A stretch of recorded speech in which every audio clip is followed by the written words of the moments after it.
Okay, you were telling me how Eleanor Parker was upset that she wasn't featured. Right, and with my concept of Bracken's World and the fact that it was a large cast, I didn't see any way to feature her in every single story. And I told her so. And she was upset, and she was eagerly awaiting the next script. Each week, of course, we would send the performers another script. And it finally became obvious that I was not going to be able to satisfy her, and she was not going to be happy in the show. And so, pardon me, I explained this to Bill Self and to his associate, David Gerber, and they made a settlement on her contract. She finished out the series as the executive secretary, but we decided then that the second year, if we were picked up, and we were picked up, the second year we would bring Bracken live into the show, and we cast Leslie Nielsen as Bracken. Okay, I'd like to ask you about the show The Man in the City. What was that show? The man, I had been working like 7 straight years, GE Theater and other stuff that we've talked about. And so this was 63, right? 1963. I went to Lou Wasserman. And when was Man in the City done? Do you have a year on that? 71 and 72. Oh, so it wasn't 63. I stand corrected. So I was back at Universal doing, I think I was doing, what year did you say, 71? Yeah, this I was doing pictures there then. Okay. One with Tony Curtis and some other pictures. I went to Lou Wasserman and said that, no, I'm sorry. I have to go back. In 1963, I'd had a long string of work, and I wanted some time off. And I went to Wasserman and said that I wanted to take a year off. And Lou said, okay, but I'll give you the year off and we'll continue your salary, but you've got to get a show started for me. And I thought that show was The Man and the City, but maybe it was a show called Channing. I'm really unsure now. 63 would have been Channing. Channing. Yeah. Okay. So what I did with Channing was I did, at Lou's request, I got the first 3 or 4 shows running, and then I went on my year sabbatical, to which Lou Wasserman had agreed. Later on, Man in the City, I remember what happened there.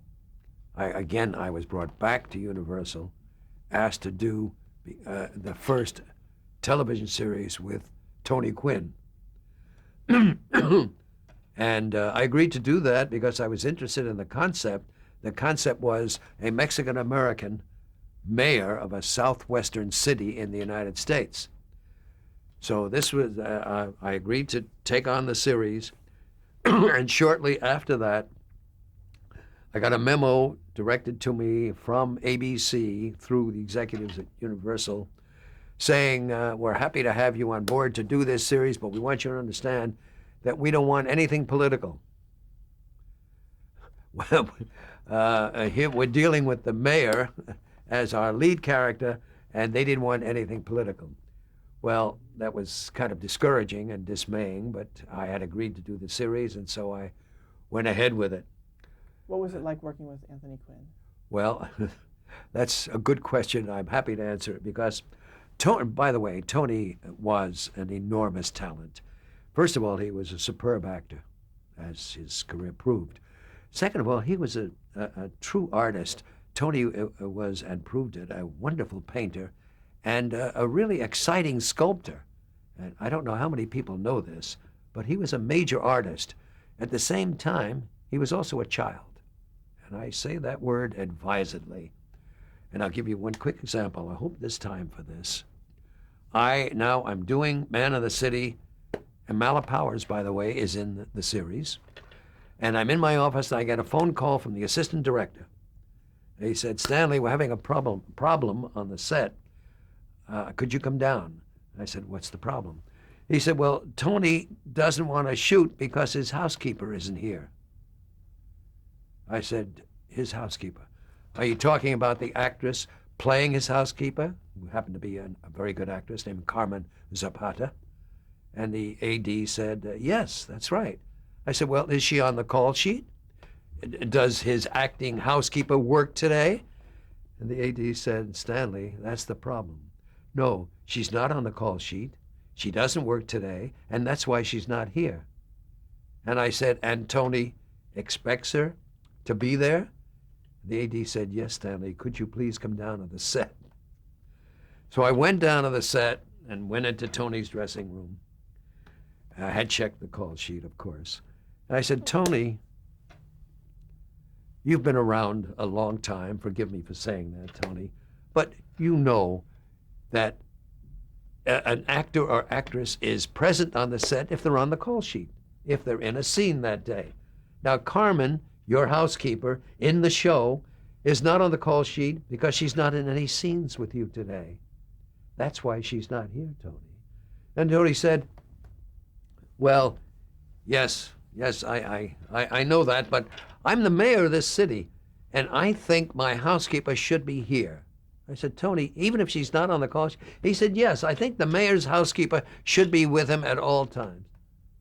I said, Tony, that's simply not possible. And you, if you really search yourself, you know that that's not possible.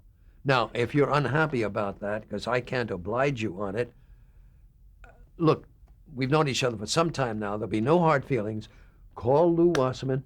Tell him you'd like another producer on the show, and it's perfectly okay with me. Don't worry about it. Just call Lou and tell him that we have artistic differences and you'd rather have another producer. And there was deep silence for a moment. And Tony said, oh, all right, I'll do the scenes without Carmen Zapata. Was she even going to be in the scenes? Did he want her in the scene or just around? No, he just wanted her present. That's funny. And I said he was an enormous talent. He was a genuine artist. If you saw his paintings and sculptings, you would agree with me instantly. But he was also a child. And that's not infrequent in the case of some enormous talents among actors. Now, I know on that show Mike Farrell appeared early on. Do you remember anything about his casting? No, I remember very little about his casting, except that I was, shades of Eleanor Parker.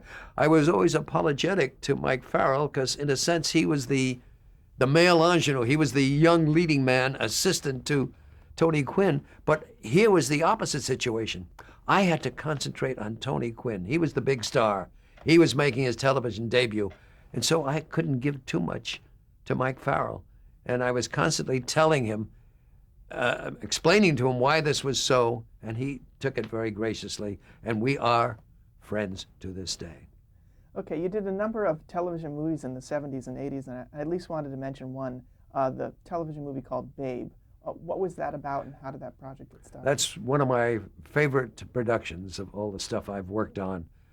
This was the story of Babe Didrikson Zaharias, and it was the first time, I think, that anyone had made a movie about a great woman athlete, which summed up, didn't quite sum her up because she was many things besides. She was a very flamboyant character.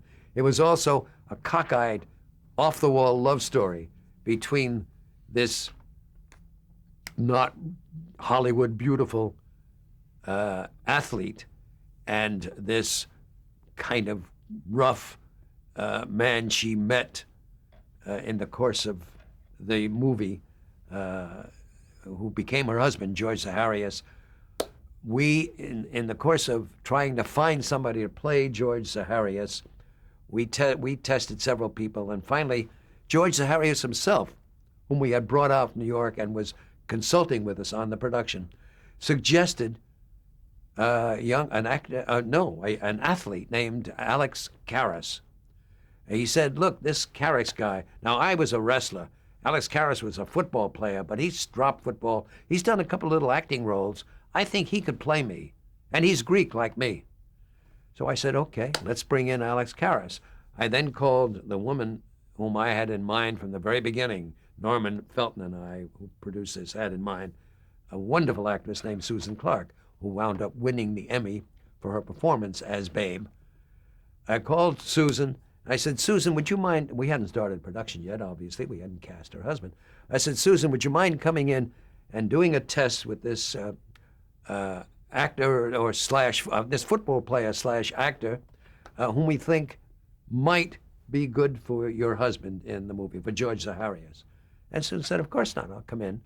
So Susan came in, we introduced Susan and Alex, they did the test, Alex got cast a year after the picture came out and was very successful. Alex and Susan got married. They're married to this day. I saw them a week ago. Very happily married. Susan, as a matter of fact, was present at an evening that celebrated my wife and me. And she stood up and talked, and she started her talk by saying, "Stanley, you changed my life." And that, of course, was very nice for me to hear. Can you talk about the Emmy nominations that the movie got and the other kinds of considerations it did award-wise?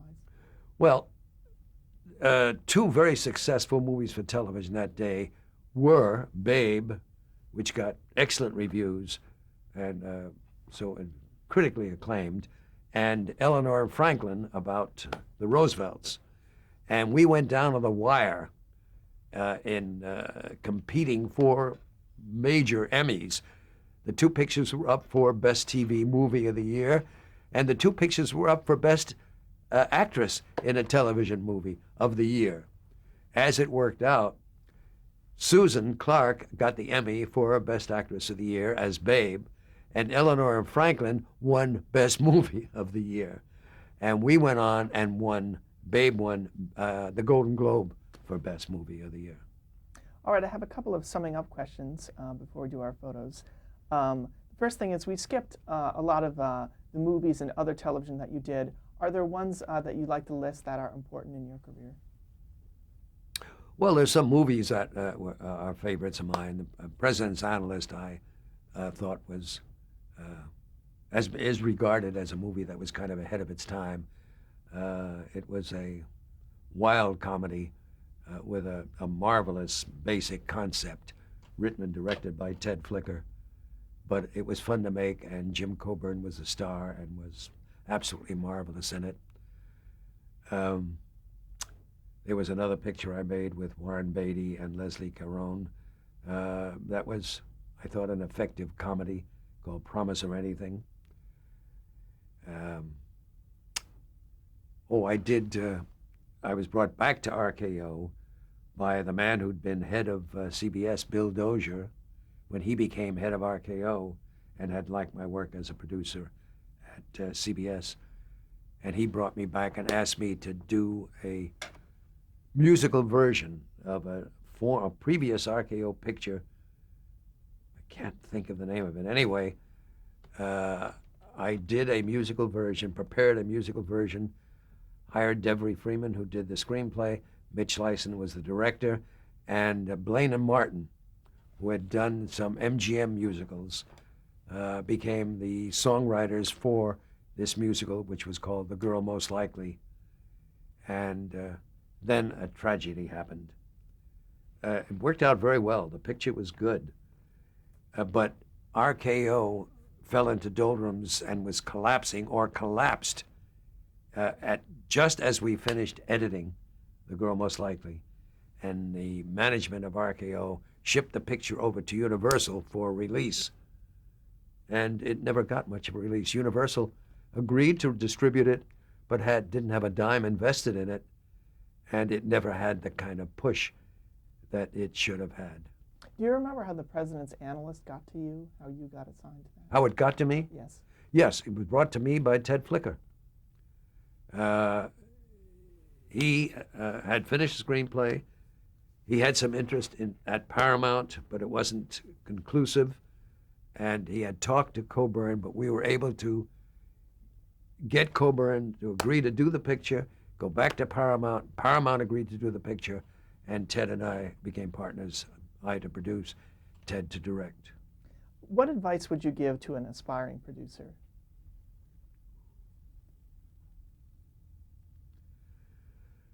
Do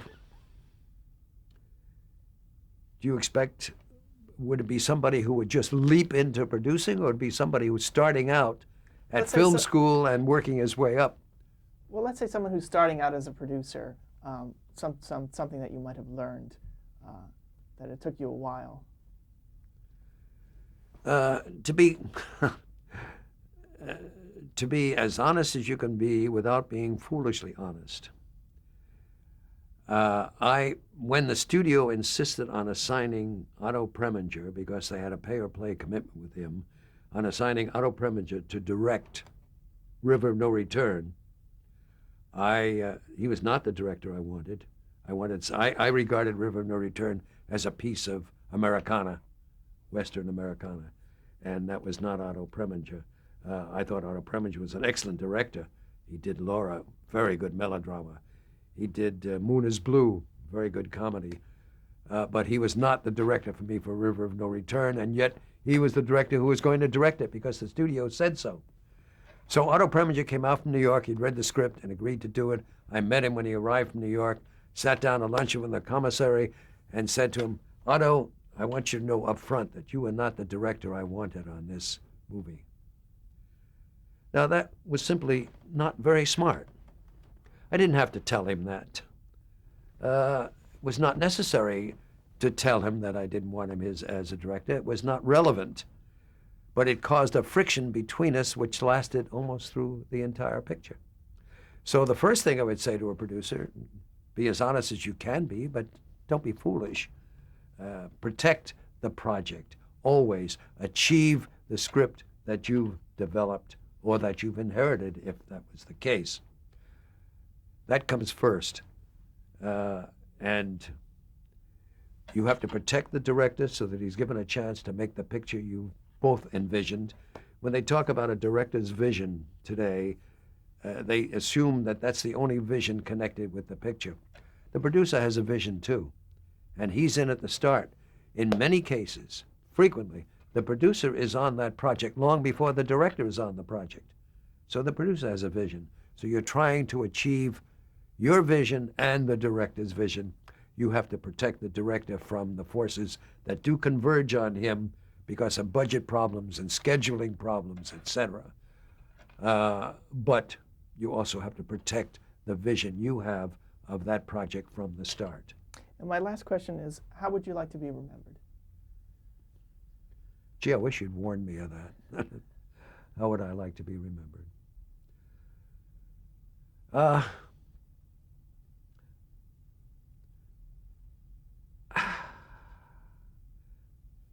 I'd like to be remembered as a hands-on producer who always worked closely with the writer, closely with the director, who always had tried to do what I mentioned a moment ago, that is, achieve the vision that I had of the picture, combined or adjusted with the vision of the director so that there's one vision between us, and also as a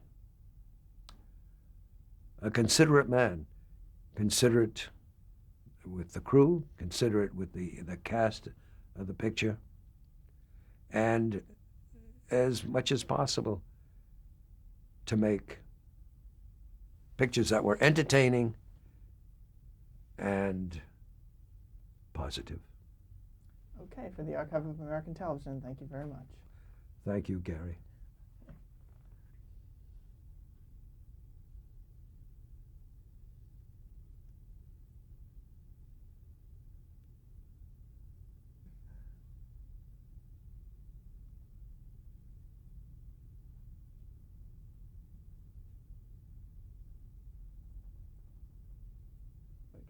Okay. Okay, so what do you have there? I have here an Emmy awarded to me, or to Lou Lance and me, the first night that Emmys were ever awarded. That was in January of 1949, and it was for our adaptation and production of the Guy de Maupassant short story called, well, it had two titles. I think de Maupassant called it The Necklace. We called it The Diamond Necklace. And what did you feel about winning it? Well, two things. One, I was very excited and very pleased. I would say, I was a fairly young man, I would say I was pretty thrilled to win the Emmy. But it would be dishonest to say that I knew then the importance that Emmys would take on, both in the industry and personally for me later. Okay. Oh, where do you keep your Emmy? I keep it on in my den at home, which is my working office at home, on a shelf above my head. Okay. Thank you very much. Oh, that's a picture of me in brown suit and black tie, holding the Emmy I won the first night that Emmys were awarded, which was January 25th, 1949, for our production of the de Maupassant short story called The Diamond Necklace. This is a brochure we had made up of the showing the 26 pictures that we made for your Showtime to help us sell the series for syndication. It lists the titles of the 26 films, the authors, and the cast who played them.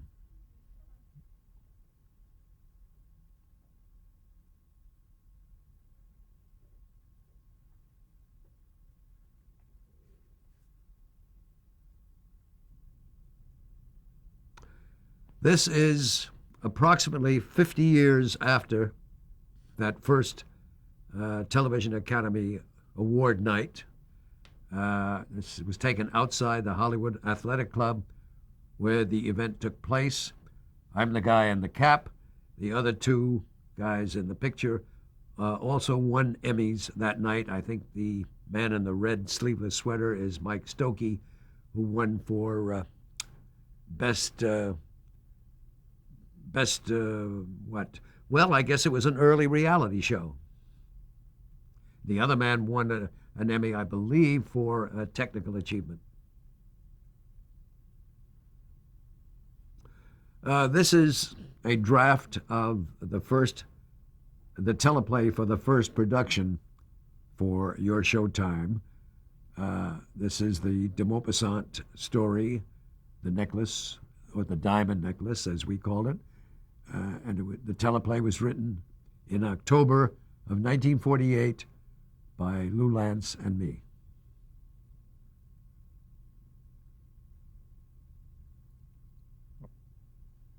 This is a production still made on the set of one of our shows called The Treasure of Franchard, a story by Robert Louis Stevenson. And main thing to notice about it is that it could well be a motion picture that was in production there, because it's got similar crew and it's a full complement at work there. What studio was this being shot at? At Hal Roach Studios in Culver City. This is a still picture taken at the time I was working on General Electric Theater.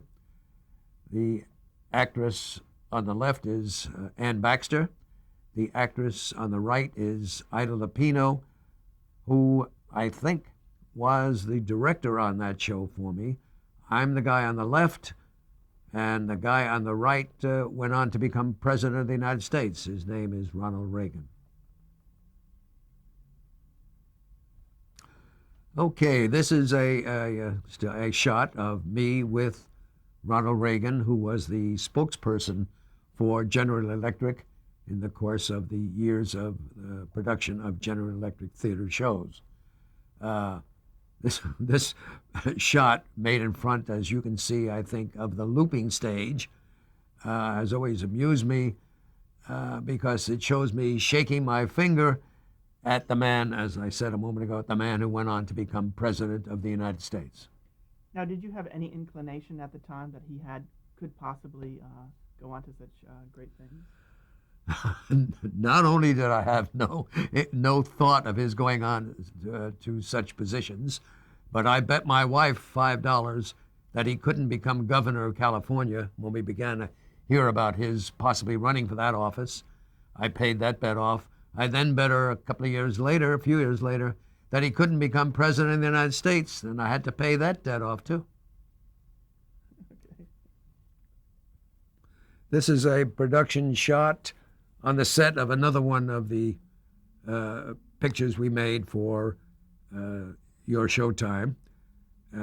It shows Bill Bradford on the camera in the right foreground. It shows me in the right far background with a script in my hand, and next to me is the man who served as our story editor on the series, a man named Elihu Weiner. Does someone do the one at the bottom right? And can you read the caption and tell us who's in the bottom right? Well, I know that's. This is another production still from your Showtime. The actor with the book in his hand and in full costume is Leif Erikson, starring in a story written by George Sand.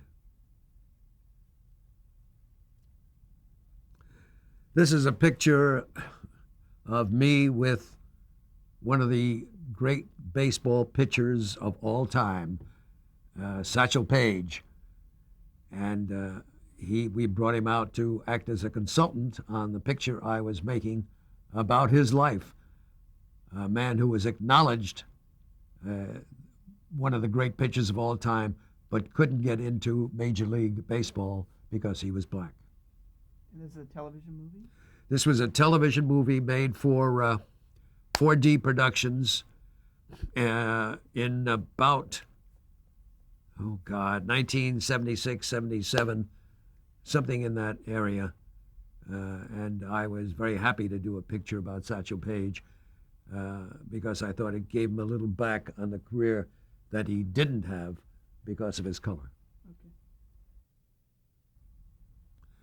This is a picture of Burgess Meredith at home in a room on which he has put up posters, various sizes, of many of the pictures that he acted in or starred in.